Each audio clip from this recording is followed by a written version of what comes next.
Thank you for choosing RenewAlert to be your solution to track and manage all of those time-sensitive recurring tasks. In this Level 1 training, we will cover what exactly RenewAlert can do. Next, a few tweaks you can make when setting up your account to really customize your experience. Then, how to enter a reminder and some basic functionality. So what exactly does RenewAlert do?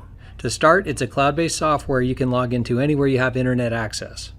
In the simplest of terms, anything you need to remember to do in the future, you can enter it in RenewAlert. Pre-write the email, add additional emails of any other people who would want to be reminded, set the reminder dates, and RenewAlert will send everybody up to 3 email reminders with the message you pre-write.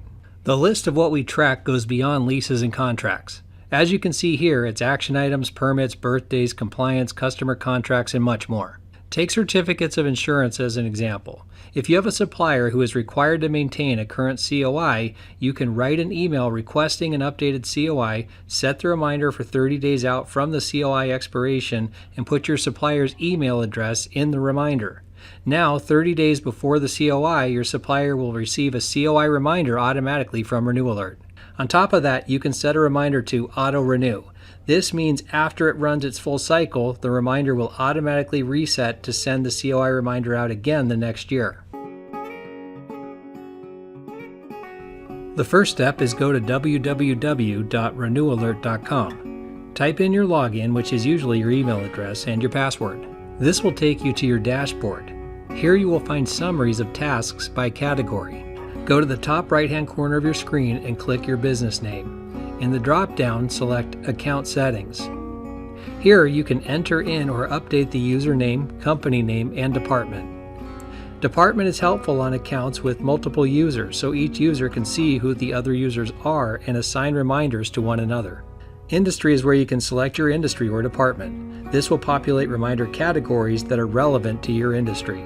If you do not see an industry that matches you, select General for a full selection of categories. Click Save to return to the dashboard. Back in the dashboard, the left side of your screen has your user menu. To enter a new reminder, select Add a Reminder. If you recall, in user settings, each user selects a department. Here you can enter a reminder and assign it to another user in your organization. The contract name field is where you enter the name of the reminder. It can be a task, supplier, action item, or anything that will make sense to you. If there is an account number or reference number, you can enter that here.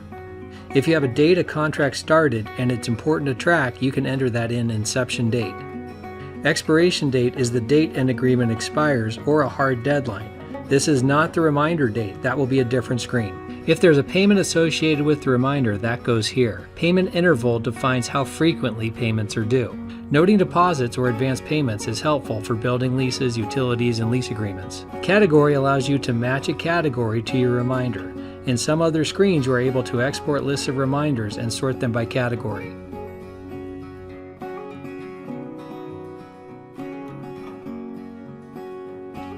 Auto-renew is where you can set a reminder to reset automatically after it has run through its reminder cycles. Description is where you can put a quick summary of the reminder. Reminder notes is where you put your own internal notes on a reminder. Many users make a text template they copy and paste in the reminder notes field and then fill the template out. Now note, you can only put text here. Any information in reminder notes is confidential and is not sent in the email reminders that go out. You can upload and store any related documents by clicking Choose Files. When you click Save, the next screen is where you set your reminder period. This is where you set how many days, weeks, or months before the expiration date you want your reminder email to be sent out. The default email address is set to be the user for the account. You can add additional users by clicking Add Contact and entering in their email addresses. The Notes section here is where you can add text that will be sent in the email reminder. You can click Use Contract Notes to start the email, and the contract notes entered from the previous screen will populate here. You can edit your email from that, or write something completely new. When Send iCal is checked, calendar reminders are sent to each individual email address listed in the additional user screen. You can attach documents to be sent in the email by clicking Choose Files. Then click Save and your reminder is complete.